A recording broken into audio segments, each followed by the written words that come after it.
I walked into my childhood home expecting a normal Thanksgiving dinner. The smell of turkey filled the air, and everyone was gathered around the dining room table. My sister Emma and her husband Brad were discussing their need for $40,000 to renovate their kitchen. When I mentioned needing help with my apartment security deposit, my mother Patricia turned to me with cold eyes. "Carter, you need to understand something. Your sister's family will always come first in our priorities. You are always last." My father Robert nodded in agreement. "That's just how it is, son."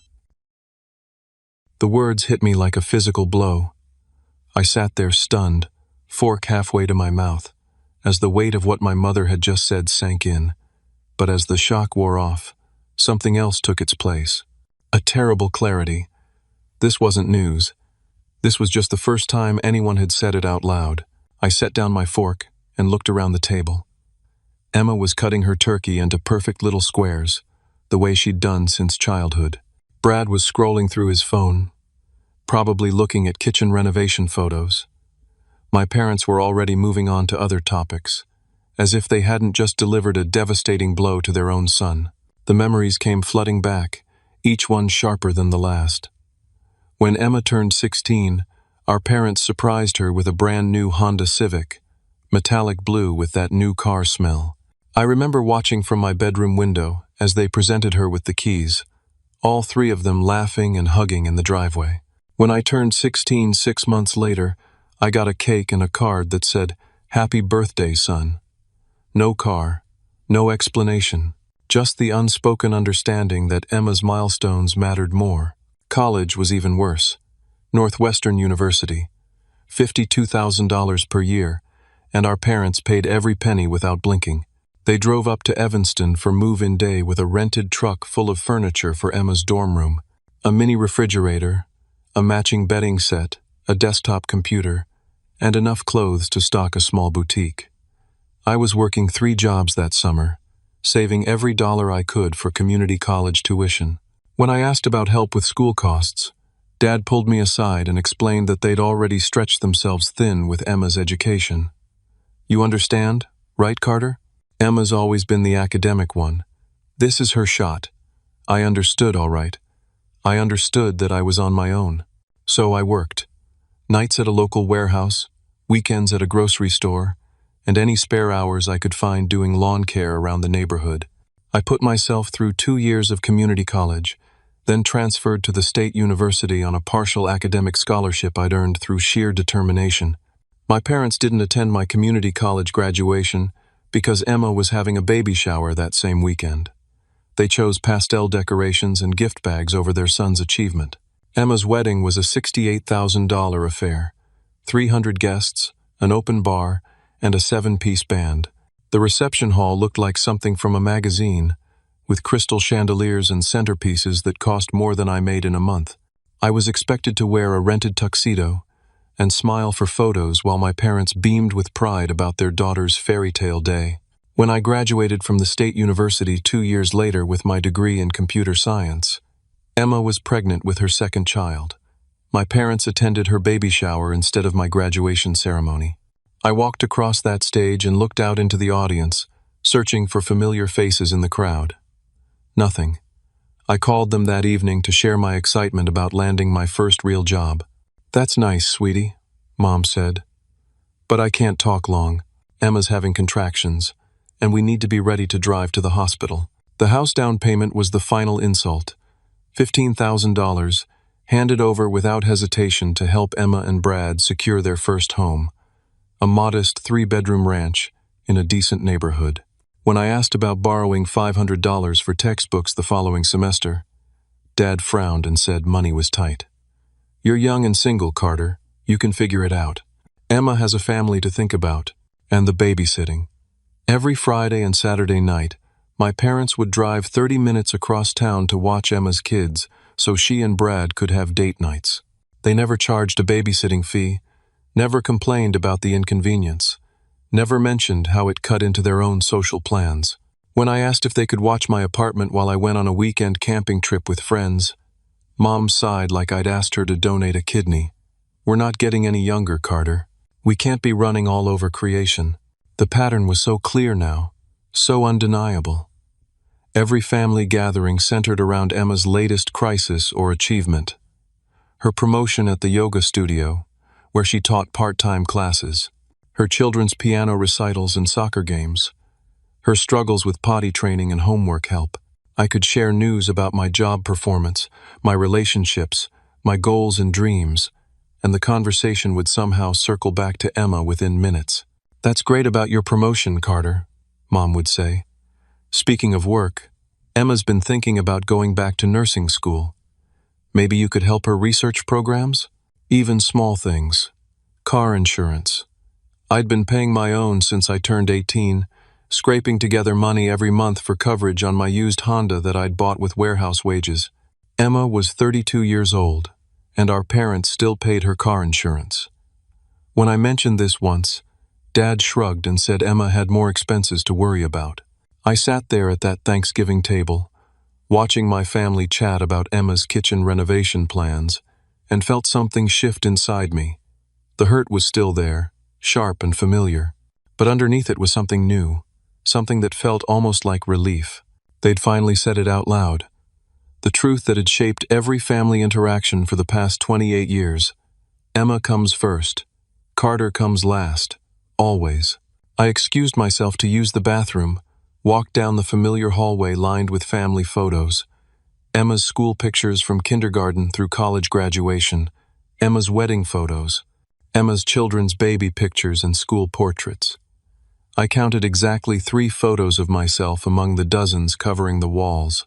Standing in that bathroom, looking at my reflection in the same mirror I'd used as a kid, I made a decision that would change everything. If I was going to be last in their priorities, I was going to be first in my own. The transformation didn't happen overnight, but it happened completely. Over the next 18 months, I quietly restructured my entire life around a simple principle. If my family wasn't going to invest in me, I would invest in myself with laser focus. My career had been progressing better than anyone in my family realized. The computer science degree they'd barely acknowledged had landed me a position at a growing tech startup downtown. While they assumed I was struggling to make ends meet, I'd actually been promoted twice. My salary had jumped from $45,000 to $98,000 after I led a successful project that streamlined our client database system. But here's the thing nobody knew. I'd been living like I was still making $45,000. Same modest apartment, same 10-year-old Honda, same careful budgeting that I'd learned from years of financial necessity. The difference was that now, instead of every extra dollar going toward survival, it was going toward building something bigger. I opened investment accounts at 3 different firms, spreading my money across index funds, growth stocks, and a small cryptocurrency portfolio. I read financial planning books during lunch breaks and watched investment tutorials after work.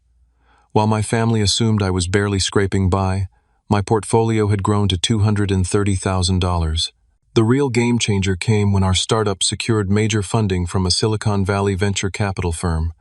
They offered stock options to key employees, and I was included in that group. If the company went public as projected, those options could be worth $500,000 within 3 years. But the money was only part of the revolution. The bigger change was psychological. I stopped participating in the family dynamics that had drained my energy and self-worth for decades. When Emma needed help moving furniture, I had other plans. When my parents organized expensive group dinners where everyone was expected to split the bill equally regardless of income, I politely declined. When they discussed family vacation plans that would cost me a week's salary, I made my own travel arrangements. The separate holiday plans started small. Instead of driving 2 hours to spend Christmas Eve with extended family, I went skiing in Vermont with friends from work. Instead of obligatory Mother's Day brunch, where we'd sit around discussing Emma's parenting challenges, I took myself to a baseball game and bought the good seats behind home plate. I was dating someone now, too. Jessica Martinez, a nurse practitioner I'd met at a coffee shop near my office. She was intelligent, independent, and had her own complicated family dynamics that made her understand mine without judgment. What struck me most about Jessica was how she listened when I talked about my work, my interests, my goals. She remembered details about my projects and asked follow-up questions days later. It was such a contrast to family conversations where I felt invisible. Jessica was the first person outside my immediate family to hear the full story about the favoritism. We were sitting on her apartment balcony one evening, sharing takeout Chinese food and talking about our childhoods, when I found myself explaining why I never mentioned family gatherings or holiday plans. "It sounds like they trained you to expect less," she said quietly. "And you learned that lesson so well that even now, when you're succeeding, you still hide your achievements." She was right. I'd been so conditioned to downplay my accomplishments that even my closest friends didn't know about my financial success or career trajectory. I'd learned to make myself small to avoid threatening the family dynamic where Emma was the star and I was the supporting character. But Jessica challenged that mindset. She encouraged me to apply for leadership positions at work. She celebrated my investment gains like they were her own victories. When I mentioned that I'd been contributing to online technical forums and had built a reputation in my field, she suggested I start speaking at industry conferences. I began therapy around this time, working with Dr. Amanda Foster, a family therapist who specialized in adult children recovering from narcissistic family systems. The term golden child and scapegoat weren't familiar to me initially, but as Dr. Foster explained the dynamics, everything clicked into place. "Your family needed someone to carry the emotional burden of their dysfunction," she explained during one session. Emma was appointed the success story, the child who validated their parenting. You were assigned the role of the problem child, the one whose struggles made Emma's achievements shine brighter. The therapy helped me understand that my family's treatment wasn't about my worth as a person. It was about their need to maintain a system where roles were fixed and predictable. Emma was the golden child who could do no wrong. I was the scapegoat who was blamed for anything that went wrong and ignored when things went right. Dr. Foster helped me practice setting boundaries. Not angry confrontations, but calm, consistent limits on my time, energy, and emotional availability. I stopped responding immediately to family group texts about money requests or guilt-inducing messages about missing family events. I developed standard phrases that I could use to deflect manipulation. "I'll think about it and get back to you. That doesn't work for my schedule. I have other commitments that day." The most important boundary was financial. I stopped participating in the expectation that I would contribute to family expenses while receiving nothing in return. No more group gifts where I paid my share for presents I had no input on choosing. No more emergency loans that were never repaid. No more splitting restaurant bills when Emma and Brad ordered expensive steaks while I had a salad. My friend Marcus Chen from work noticed the change in my confidence and demeanor. "You seem different lately," he said one Friday afternoon as we were wrapping up a project, more focused. "Like you figured something out." He was right. I had figured something out. I'd learned that family loyalty doesn't require self-sacrifice. Love doesn't mean accepting poor treatment. And success doesn't have to be hidden to make other people comfortable. The test of my new boundaries came sooner than expected. On a Wednesday evening in March, my phone rang. Emma's name flashed on the screen. She only called when she needed something, so I almost didn't answer. But curiosity won out. "Carter," she said, and her voice was shaking. "I need to talk to you. Something terrible has happened, and I don't know what we're going to do." Emma was sobbing so hard I could barely understand her words. Between the tears and broken sentences, a story emerged that was worse than anything I could have imagined. The perfect life that my family had spent years prioritizing and protecting was built on lies, fraud, and financial crimes. Brad's real estate career had been struggling for months. In a competitive market where established agents dominated, he'd been desperate to close deals and build his reputation. The pressure to maintain their lifestyle, combined with Emma's expectations and my parents' constant praise for his entrepreneurial spirit, had driven him to make increasingly dangerous choices. He'd been falsifying mortgage applications, income statements, employment verification letters, credit reports. He'd created an elaborate system of fake documents to help clients who couldn't qualify for loans secure mortgages they couldn't afford. The commission checks had been substantial, and for a while, it seemed like Brad had found his groove in the real estate world. But mortgage fraud is a federal crime, and the investigation had been building for months. Bank auditors had noticed patterns in the applications Brad submitted. Employment verification calls to phone numbers that led to disconnected lines. Tax documents with inconsistencies that triggered red flags in underwriting systems.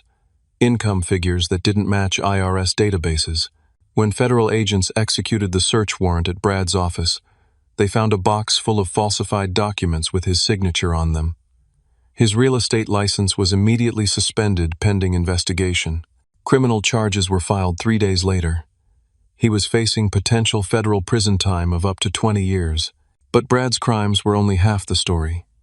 While he was fabricating mortgage applications, Emma had been living a financial fantasy that made the fraud seem almost inevitable. She'd opened credit cards in her name, Brad's name, and even my parents' names with their permission.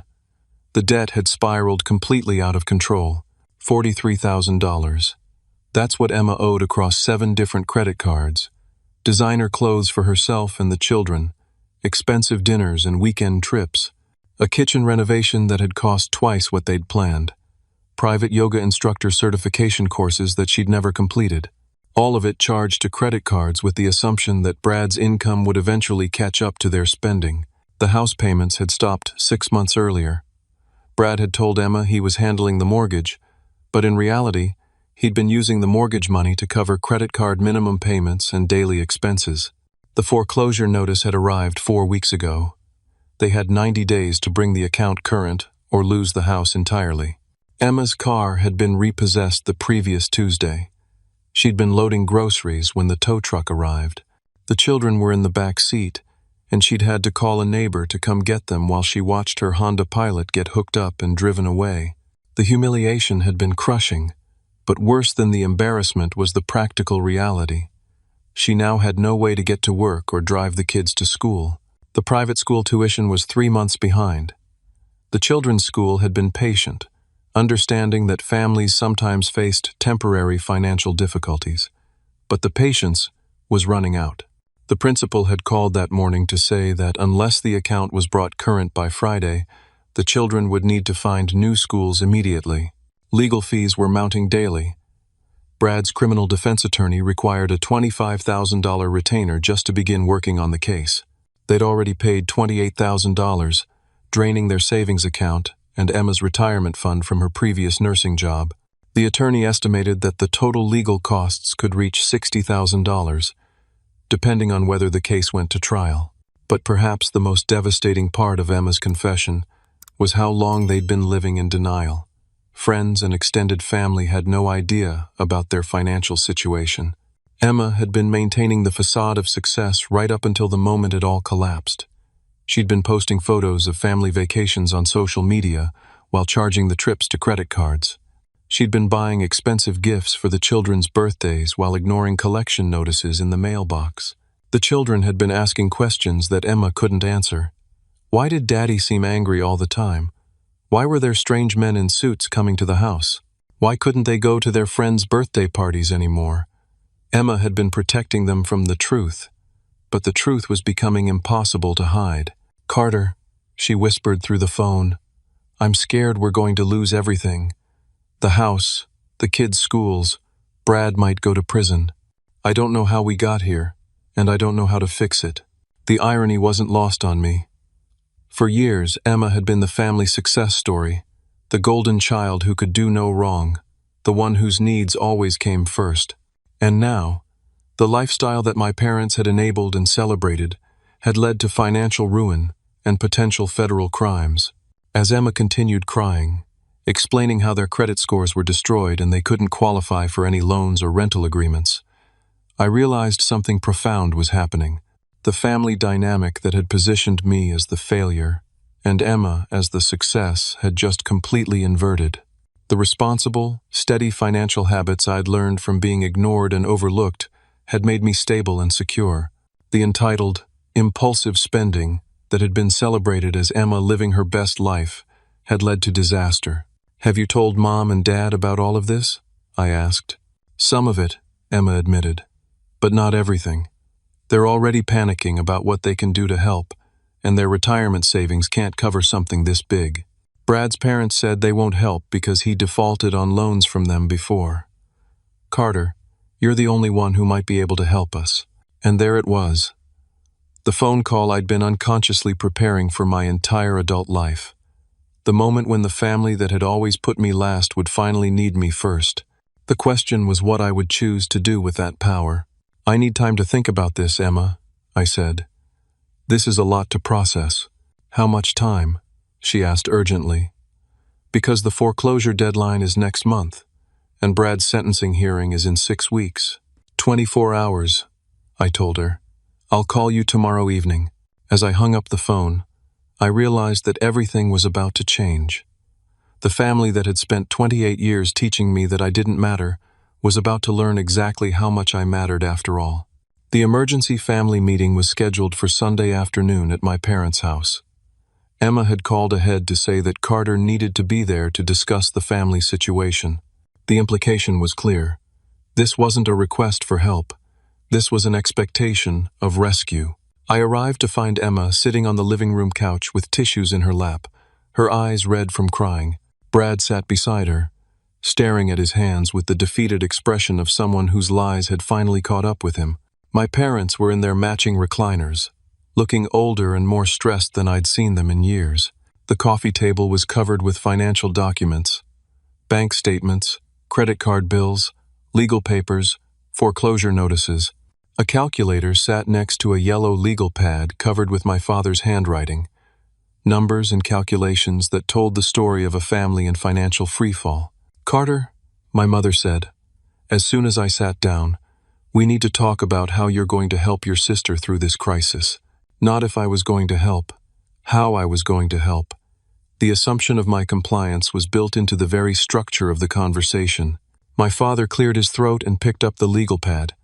"We've been going through all the numbers, son, and we think we have a plan that could work, but it requires everyone in the family to step up." He began reading from his calculations. The total amount needed to solve Emma and Brad's immediate problems was $78,000. This would cover the outstanding mortgage payments, to stop the foreclosure, bring the credit card accounts current, pay the children's school tuition, and provide a cushion for Brad's ongoing legal fees. "Now, your mother and I can contribute $30,000 from our retirement savings," Dad continued. "We know that's a sacrifice for us, but family comes first. Emma and Brad will need to sell some possessions and take out a loan against Brad's truck, which should bring in another $15,000. That leaves $33,000 that we need to cover." He looked at me directly. "We figure if you liquidate your savings account and take out some loans, you should be able to handle that amount." The casual way he said liquidate your savings account was breathtaking. They had no idea how much money I had saved, no knowledge of my investments or income, no understanding of my financial situation, but they assumed I would simply drain whatever resources I had to solve Emma's problems. "We've also been thinking," my mother added, "that it would make sense for you to move back home for a while. You could save money on rent and use that savings to help cover the ongoing expenses while Brad gets back on his feet." Emma nodded enthusiastically. "Carter, it would be such a relief to know that you were helping coordinate everything. You could co-sign for a new apartment lease since our credit is destroyed. Maybe help us find a financial planner to get back on track." The plan they were proposing wasn't just financial assistance. It was a complete restructuring of my life around Emma's crisis. I would become the family's financial manager, responsible for digging them out of a hole created by years of entitlement and poor choices. "I need you to understand something, Carter," my mother said, her voice taking on a sharp edge. "This is not optional. Family takes care of family. Period. This is what we do for each other." My father's tone was equally firm. "If you don't step up now, if you leave your sister hanging when she needs you most, then you're not really part of this family. You need to decide what's more important, your money or your family." The emotional manipulation was staggering. They were framing my potential refusal to bankrupt myself as a betrayal of family loyalty, as if my reluctance to solve problems I didn't create was evidence that I didn't love them. Emma leaned forward, her eyes filling with tears again. "Carter, the kids have been asking about you. They want to know why Uncle Carter doesn't come around as much anymore. How am I supposed to explain that their uncle doesn't love them enough to help when they're in trouble?" Brad finally spoke, his voice quiet but entitled. "Look, I know I made mistakes, but we're family, right? Families forgive each other and move forward together."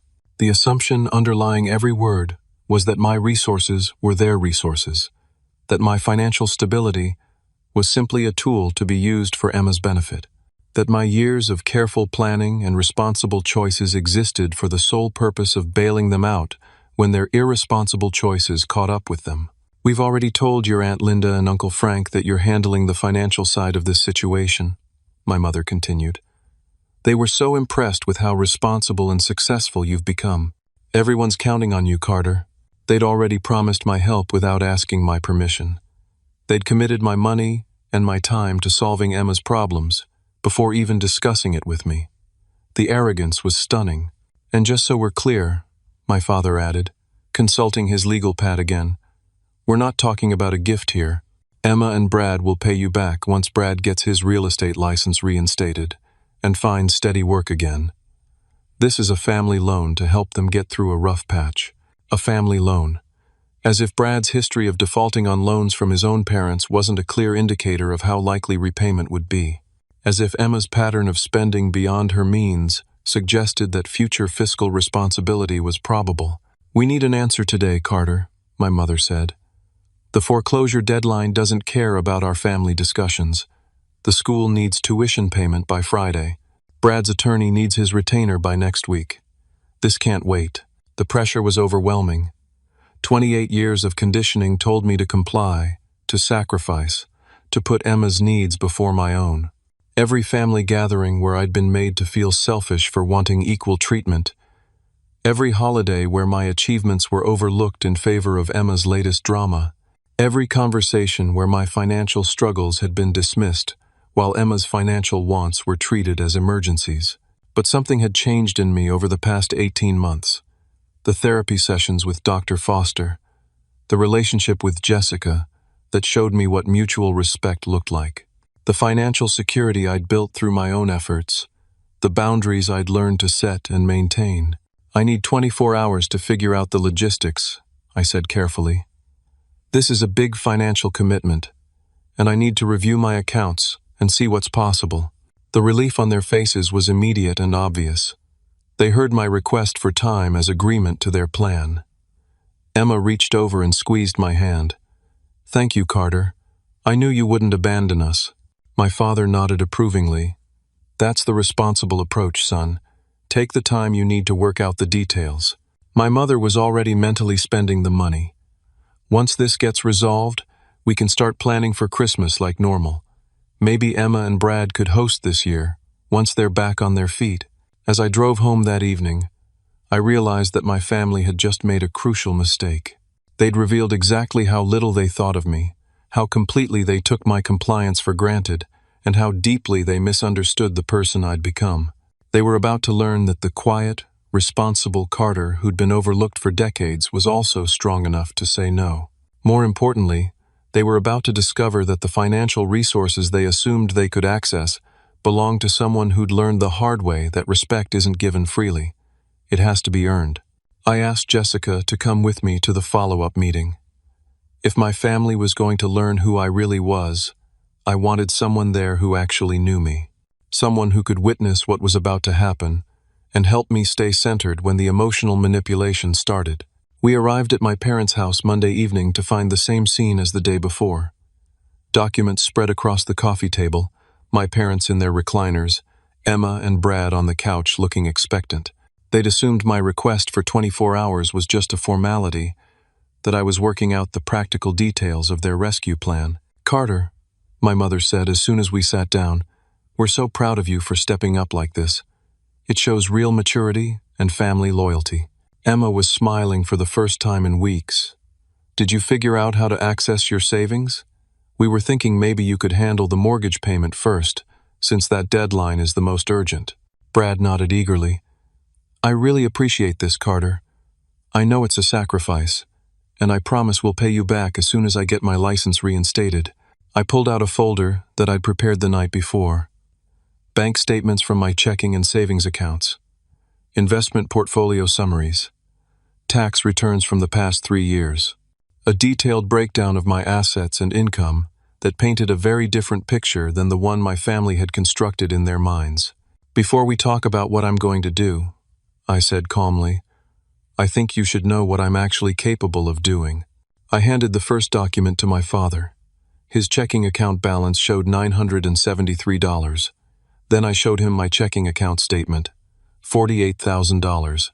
My mother's eyes widened as she looked at my savings account balance, $112,000. Then came the investment portfolio summary, $231,000 across various accounts, with detailed breakdowns showing consistent monthly contributions over the past 5 years. Emma's mouth fell open when she saw my most recent tax return. Gross income, $98,000. After taxes and deductions, my take-home pay was more than my parents' combined retirement income. "I don't understand," my father said slowly. "You never mentioned that you were doing so well financially." "You never asked," I replied. "In fact, you've never asked about my career, my goals, my relationships, or my life in general. You've spent 28 years assuming I was struggling and needed guidance, when the reality is that I've been building wealth and success while you were focused on Emma's problems." I pulled out another document, my employment contract showing the stock options I'd been granted. If the company went public as projected, those options would be worth between $400,000 and $600,000 within the next 2 years. "You could have helped all along," Emma said, her voice a mixture of hurt and accusation. "You've been sitting on all this money while we were struggling. I've been building financial security while you were making choices that led to criminal fraud and massive debt," I corrected. "There's a difference between struggling and creating problems through poor decisions." Jessica spoke up for the first time. "I've been dating Carter for 8 months, and I've watched your family treat him like he was invisible. You've never once asked about his work promotions, his investment success, or his future plans. But you immediately assumed he'd liquidate everything to solve problems he didn't create." My mother's face flushed red. "That's not fair. Carter never told us about his financial situation. Because every time he tried to share good news, you'd change the subject to Emma's latest crisis," Jessica continued. "I've heard him try to tell you about his achievements, and I've watched you dismiss them or ignore them completely." I pulled out my phone and showed them photos from the Hawaii vacation Jessica and I had taken 3 months earlier. 5 days in Maui, staying at a resort that cost more per night than their monthly car payments. They had no idea I'd even left the country. "I've been living a completely separate life from this family because there was no room for me in the life you've constructed around Emma's needs," I said. "I have a successful career, a healthy relationship, financial security, and personal goals that extend far beyond managing family crises." Brad looked confused and slightly angry. "If you have all this money, why wouldn't you just help us out? We're family. Because having resources doesn't create an obligation to rescue people from the consequences of their choices," I said. "And because this family has spent decades teaching me that my value is measured by what I can provide for Emma's benefit." I laid out the pattern systematically. Every birthday where Emma received expensive gifts while I got token acknowledgments. Every family gathering where Emma's achievements were celebrated while mine were overlooked. Every financial emergency where Emma received immediate help while my requests for assistance were denied. "You told me on Thanksgiving that Emma's family will always come first and I will always come last," I continued. "You were honest about your priorities, and I've decided to be honest about mine. I'm putting my own financial security and future first for once." My father looked at the tax returns again. "But son, if you can afford to help, doesn't that create some moral obligation to your family? The same moral obligation that existed when I needed help with textbooks, or when I was working 3 jobs to pay for college, or when I asked to borrow $500 while you were giving Emma $15,000 for a house down payment." The room fell silent as the hypocrisy sank in. They'd created a family dynamic where my needs were dismissed, and Emma's wants were treated as emergencies. Now they wanted to invoke family loyalty to access resources they'd never acknowledged existed. "I'm willing to help," I said finally, "but not on the terms you've proposed. If you want my financial assistance, we're going to restructure this entire family dynamic first." Emma looked hopeful. "What do you mean?" "I mean therapy for everyone to address the favoritism and toxic patterns. I mean equal treatment and respect moving forward. I mean written agreements for any financial assistance with clear repayment terms and consequences for default. I mean acknowledgement of how this family has treated me and concrete changes to ensure it doesn't continue. My mother bristled. You can't hold your family hostage with conditions and demands. I'm not holding anyone hostage, I replied. I'm offering to help on terms that respect my value as a family member. If those terms are unacceptable, you're free to find other solutions to problems I didn't create. The power dynamic in the room had completely shifted. Suddenly, they needed something from me more than I needed anything from them.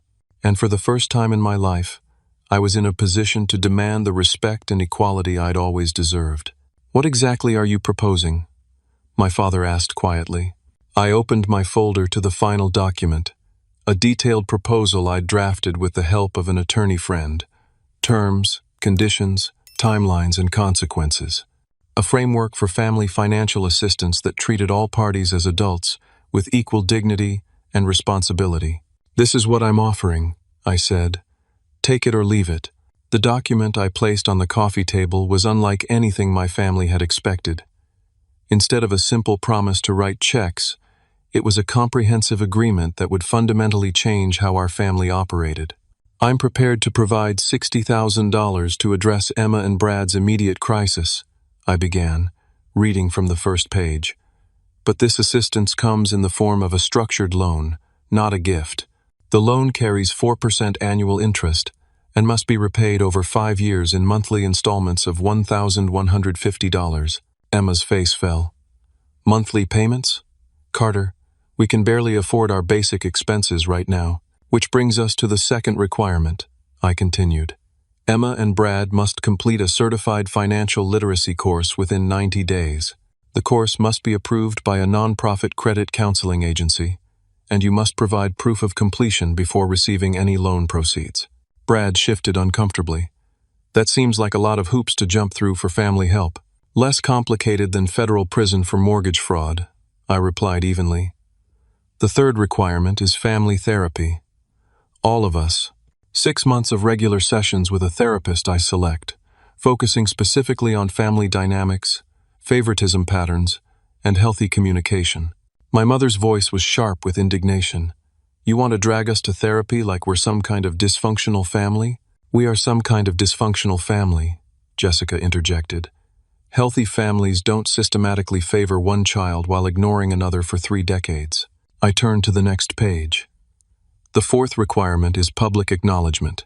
At the next extended family gathering, Mom and Dad will publicly acknowledge the pattern of favoritism in our family and apologize for the differential treatment I've received throughout my life.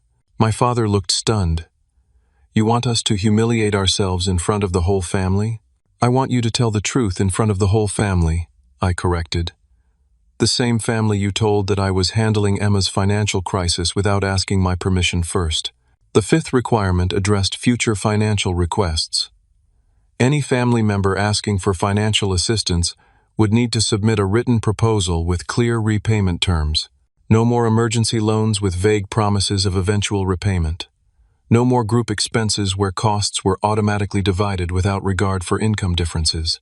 Emma, I continued, you'll need to write a letter to all the extended family members who've heard about your financial problems, acknowledging that you've been receiving preferential financial treatment from our parents for years, and that I've been unfairly characterized as less successful or responsible. Emma's eyes filled with tears. That's so embarrassing, Carter. Everyone will think differently about me. Everyone will think accurately about you, I said. The embarrassment you're feeling is what I've felt at every family gathering where my achievements were ignored while yours were celebrated. The sixth requirement was about Brad's employment. He needed to complete an anger management course and provide proof of stable employment for at least 3 months before receiving the final portion of the loan. You don't have anger management problems, Brad protested. You committed federal crimes because you couldn't handle the pressure of providing for your family through legitimate means, I replied. That suggests some issues with emotional regulation that therapy could address. The seventh requirement established new boundaries for family interactions. Holiday planning would involve input from all family members, not just Emma's preferences. Gift exchanges would have reasonable spending limits. Restaurant meals would be ordered with individual payment responsibility, not automatic bill splitting. And Jessica, I added, looking at my girlfriend, will be treated as a full family member, included in planning discussions, holiday invitations, and family communications. No more treating my relationship as less important than Emma's marriage. My mother was reading through the document with growing dismay. This feels like you're punishing us for trying to help Emma through a difficult time. This feels like me demanding the respect and equality I should have received my entire life, I countered. The fact that basic fairness feels like punishment shows how skewed this family's perspective has become. The eighth requirement was perhaps the most important: ongoing accountability. Monthly check-ins where loan payments were verified, therapy attendance was confirmed, and family dynamics were honestly assessed. If the family reverted to old patterns of favoritism and disrespect, I retained the right to call the entire loan due immediately. The ninth and final requirement, I said, is that when I get married, buy a house, or have other major life events, our parents will contribute equally to those occasions as they did for Emma's wedding and house down payment. My father was calculating numbers on his legal pad. Carter, some of these requirements feel very harsh. We're already facing a difficult financial situation. You're facing consequences for choices that were made over many years, I said. Emma and Brad chose to live beyond their means. You and Mom chose to enable that lifestyle while ignoring my financial responsibility. Now you're choosing whether to accept help with conditions that ensure this pattern doesn't continue. Emma looked at Brad, then back at me. What if we can't meet all these requirements? What if the therapy doesn't work or we struggle with the payments? Then you'll face the consequences of your choices without my resources, I said simply. The same way I faced the consequences of your choices for the first 28 years of my life. The room fell silent as they absorbed the magnitude of what I was proposing. This wasn't just financial assistance. It was a complete restructuring of family relationships around principles of mutual respect and equal treatment. How long do we have to decide? My mother asked. 24 hours, I said. The same amount of time you gave me to liquidate my savings and restructure my life around Emma's crisis. Jessica and I stood to leave. As we reached the door, my father called out, "Carter, what happens if we say no to your conditions?" I turned back to face them. "Then you solve your problems the same way I solved mine. Through hard work, personal responsibility, and learning that actions have consequences." We walked to the car in silence. As I started the engine, Jessica placed her hand over mine. "That was the bravest thing I've ever seen anyone do," she said quietly. For the first time in my adult life, I'd used my power to demand justice instead of hoping for charity. Tomorrow, I'd learn whether my family valued my resources more than their pride. 6 months later, I sat in Dr. Foster's office with my entire family for what would be our final group therapy session. The transformation had been gradual, sometimes painful, but ultimately profound. The people sitting around me bore little resemblance to the family that had gathered for that emergency meeting in my parents' living room. Emma and Brad had completed their financial literacy course with honors. The instructor had commented that their dedication to learning budgeting and debt management was among the best she'd seen in 15 years of teaching. More importantly, they'd been making their monthly loan payments on time every month. $1,150, transferred to my account on the 15th of each month, without exception. Brad had found steady work as a construction project manager, a job that utilized his organizational skills without the temptation of commission-based fraud. His anger management counseling had helped him develop healthier coping strategies for stress and financial pressure. The criminal charges were still pending, but his attorney was optimistic about a plea agreement that would involve community service and restitution rather than prison time. Emma had returned to nursing full-time, taking a position at the regional medical center that paid $42,000 per year. She'd also started a small side business providing respite care for elderly patients, which brought in an additional $800 monthly. For the first time in their marriage, Emma and Brad had a detailed budget and were living within their means. The children had adjusted better than anyone expected to their new public school. Without the pressure of maintaining appearances at an expensive private academy, they seemed more relaxed and genuinely happy. Emma had been surprised to discover that public school teachers were just as dedicated as private school faculty, and the diversity of their new classmates had been enriching rather than limiting. My parents had undergone the most dramatic transformation. The family therapy had forced them to confront patterns of behavior they'd never consciously acknowledged. Dr. Foster had helped them understand how their well-intentioned efforts to help Emma succeed had actually created dependency and entitlement, while simultaneously teaching me that love was conditional on self-sacrifice. "I never realized," my mother said during one particularly emotional session, "that we were sending Carter the message that his needs didn't matter. I thought we were just supporting the child, who seemed to need more help." The public acknowledgement at Thanksgiving dinner had been awkward, but healing. In front of 15 extended family members, my parents had taken responsibility for decades of favoritism and apologized for the impact on my self-worth and our family relationships. Several aunts and uncles had approached me privately afterward to say they'd noticed the pattern but hadn't known how to address it. The monthly family dinners had become genuinely enjoyable rather than obligatory. Conversations now included updates about my work projects, investment strategies, and relationship with Jessica. When I announced my promotion to senior software engineer, my parents celebrated with the same enthusiasm they'd shown for Emma's achievements. When I shared news about our startup's successful funding round, my father asked thoughtful questions about equity distribution and growth projections.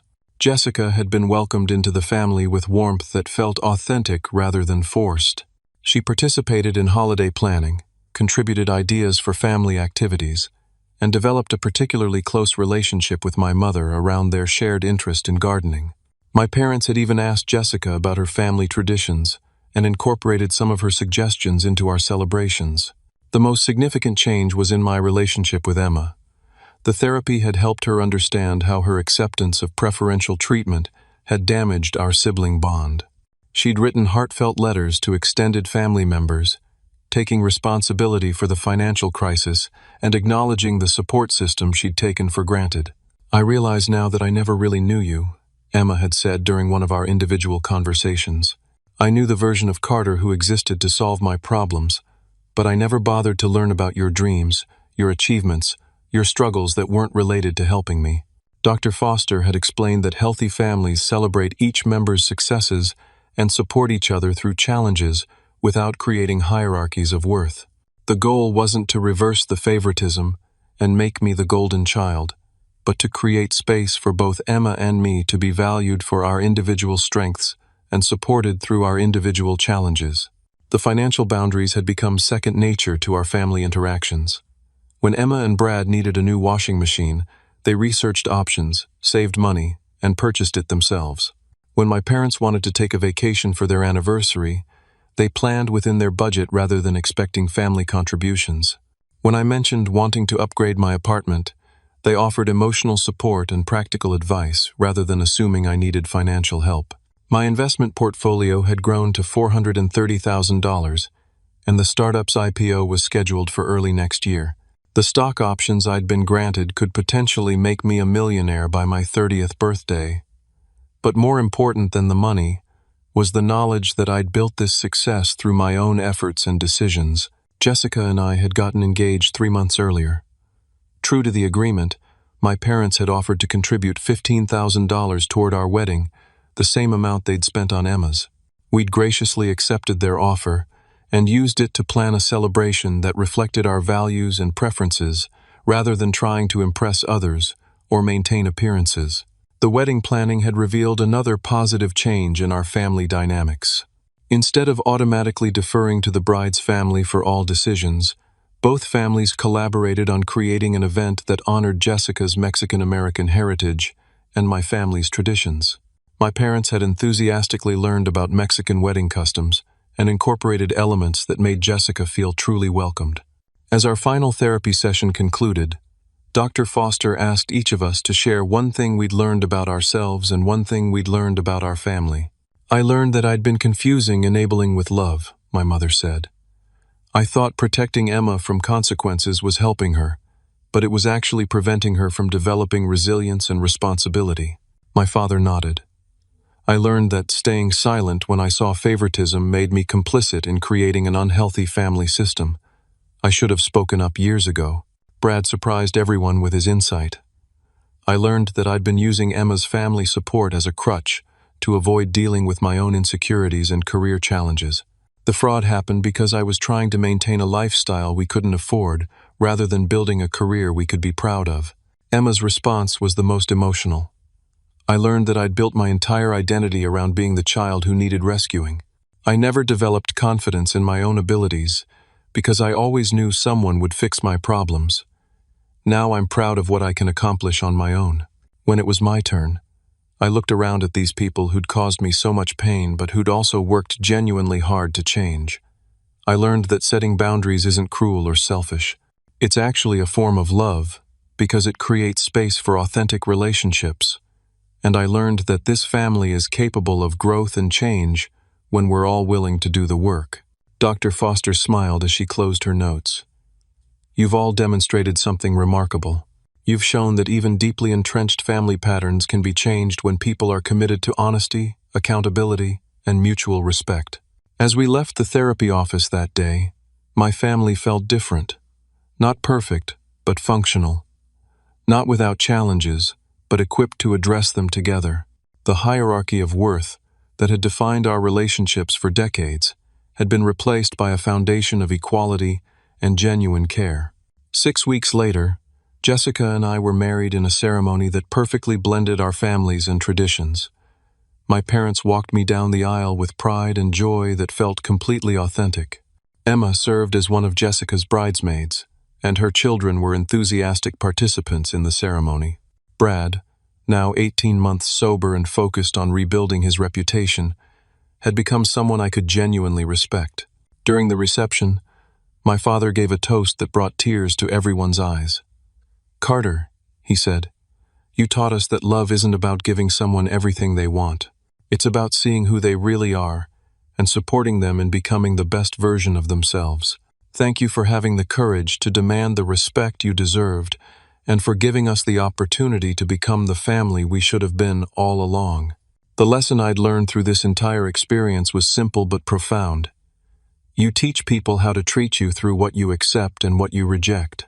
For 28 years, I'd accepted being treated as less important than Emma because I didn't believe I deserved better. When I finally demanded equality, my family had a choice: respect my worth or lose my presence. They chose respect, and we all became stronger for it. Sometimes the most loving thing you can do for people is refuse to enable their worst impulses. Sometimes fighting for justice requires risking relationships. And sometimes, when you stop trying to earn love through sacrifice, you discover that you were worthy of love all along. The family that had once put me last had learned to put everyone first, and that made all the difference. As Jessica and I drove away from our wedding reception toward our honeymoon in Italy, I reflected on how dramatically my life had changed. The startup had gone public 2 months earlier, and my stock options were now worth $800,000. But the real wealth wasn't in my investment portfolio. It was in the relationships I'd fought to heal, the boundaries I'd learned to maintain, and the family I'd helped transform through courage and love. Have you ever found yourself in a family situation where you felt overlooked or undervalued? What did you do to change the dynamic, and how did it turn out? I'd love to hear your thoughts in the comments below. If this story resonated with you, please like this video and subscribe for more real-life stories about family relationships, personal growth, and finding the courage to demand the respect you deserve. Share this with someone who might need to hear that they're worthy of equal treatment in their own family. Thank you for watching, and remember that you have the power to change even the most entrenched family patterns when you're willing to stand up for what's right.